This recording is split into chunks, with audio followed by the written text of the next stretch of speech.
Hi, it's Sandy Freshy. Happy Friday. It is already the second Friday in June of 2018, and here we are moving into the summer season. So I'm delighted to be here with you today because I have a brand new series that I'm starting as we ease into summer here in the Northern Hemisphere. And it's going to be all about stress and the human design chart. So I don't know about you, but I know when the weather starts to heat up, I start to heat up. I tend to experience more fire in my life and in my body, and sometimes that can turn into extra stress. And if you watch the news, and I don't recommend you do that all the time, but if you notice around you or you watch the news, you'll notice that things tend to kind of heat up in the summer. So that's why I want to really zone in on one particular aspect of the human design chart, which may give you some insight about how you deal with energy in a way that could possibly increase your stress.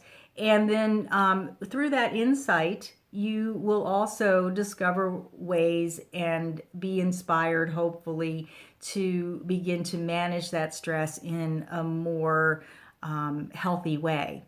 So, if you talk to any stress management experts, they'll tell you that the one of the leading causes of stress is the behavior or the tendency to take on other people's stuff and perhaps even take it personally, and which will lead you to possibly doing more or taking actions that aren't necessarily the best for you.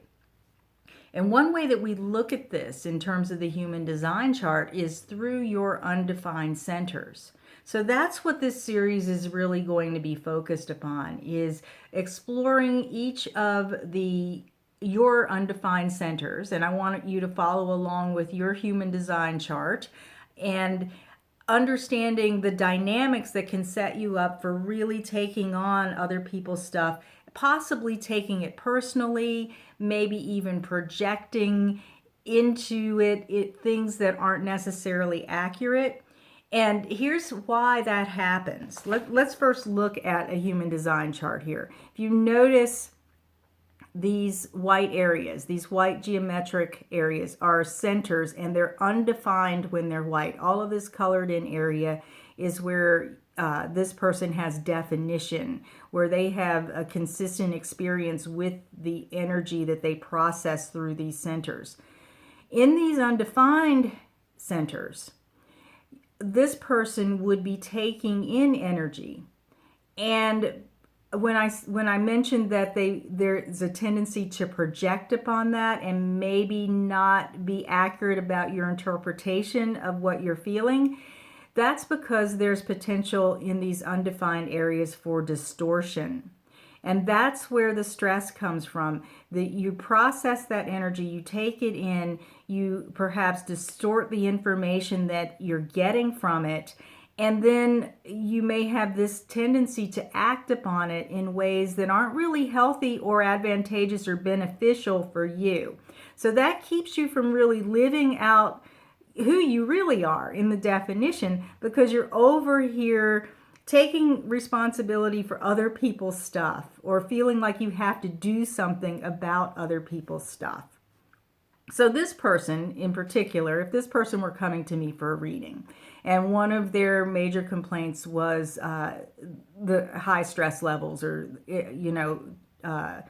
difficulty managing stress, one thing I would look at is this undefined sacral center, and I would suspect that this person has a tendency to burn themselves out because they're taking in work energy, which is what the sacral center does. It's the center for work and regenerative energy.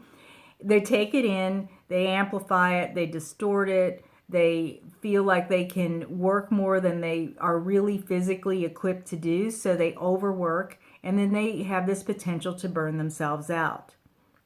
They may also, over here in this center, this is the spleen center, this is the center for for survival or survival stress and survival fear. So they may be taking in a multitude of different ways other people's fears, and perhaps they're shutting down or overreacting to those fears. And then here in the G Center, which is the Center for Love, Identity, and Direction, I would suspect that this person, if they're feeling really stressed out, especially if they're stressed out about their life purpose or what they're really doing on the planet, what they're here to contribute, I would suspect that they're being pulled in a multitude of different directions that aren't really their authentic direction.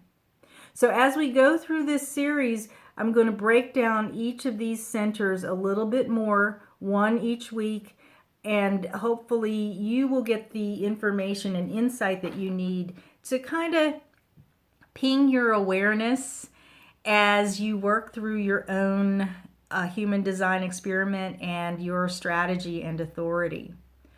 So one thing I will leave you with today in the context of stress management and the human design chart is that our foundation with human design starts with understanding your strategy and your authority so that you know how to meet with the people in your life, the opportunities that come in your life in a way that brings you less resistance.